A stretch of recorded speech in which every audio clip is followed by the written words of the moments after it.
ایک صاحب یو کے سے آئے میرے پاس, پرانا قصہ ہو گیا, کسی کو پتہ نہیں چلے گا, نہ ان کو پتہ چلے گا, ان کی بات ہو رہی ہے. کہتے ہیں لندن کے مزے مفتی صاحب صرف ظاہری ہیں.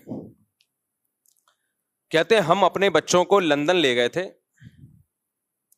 کہ ہم ان کو وہاں اچھا پڑھائیں گے, وہاں گٹر نظر ہی نہیں آتے, ڈھکن کی بات تو ہمیں تو گٹر نظر آتے ہیں تو پھر ہم دیکھتے ہیں ڈھکن ہے یا نہیں ہے, وہاں تو انڈر لائن گٹر ہیں, پتہ ہی نہیں چلتا گٹر ہے کہاں, اس لیے اس میں گر کے مرنے کا سوال ہی پیدا نہیں ہوتا.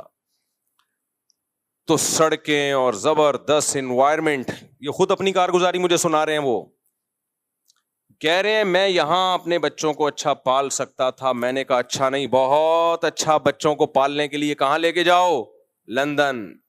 بیوی کو بھی بچوں کو بھی کتنا خرچہ کیا کہ اس ماحول میں اپنی وائف کو اور بچوں کو پالوں گا تاکہ لگے کوئی پڑھے لکھے لوگ ہیں. بیچارے ادھر ہی آئے تھے جب میں نے مرغیاں نہیں رکھی ہوئی تھی یہاں پہ. ہماری جو ہسٹری ہے نا وہ مرغیوں سے اٹیچ ہے. یہ اس دور کی بات ہے جب یہاں مرغیاں ہوا کرتی تھی. یہ ایک درد دل ہے. لوگ اپنے بتاتے ہیں نا, عید سے پہلے کی بات ہے یا شادی سے پہلے کی بات ہے یا فلاں واقعہ. تو میری نظر میں ایک عظیم واقعہ تھا جب یہ یہاں مرغیاں, تو اب میں لوگوں کو ہسٹری ایسی بتا رہا ہوتا ہوں, یہ مرغیوں سے پہلے کا واقعہ ہے, یہ مرغیوں کے بعد کا واقعہ ہے. تو یہ اس دور کی بات ہے جب یہاں مرغیاں ہوا کرتی تھیں. تو وہ آئے مجھے کہنے لگے مفتی صاحب اتنا خرچ کیا میں نے بیوی پہ, بچوں پہ, اور وہاں لے جا کے ان کو سیٹل کیا, لیکن وہ ذرا ضرورت سے زیادہ ماڈرن ہو گئے. اور اب میں جب ریٹائر ہوا ہوں تو میری 2% کی حیثیت میرے گھر میں بولو نہیں, کیونکہ تربیت تو ہے نہیں. انگریز تو یہ سکھاتا ہے کہ اگر آئس کریم بچے نے ماں سے منگوائی اور ماں نے نہیں دی تو پولیس بلا کے کمپلین کرو.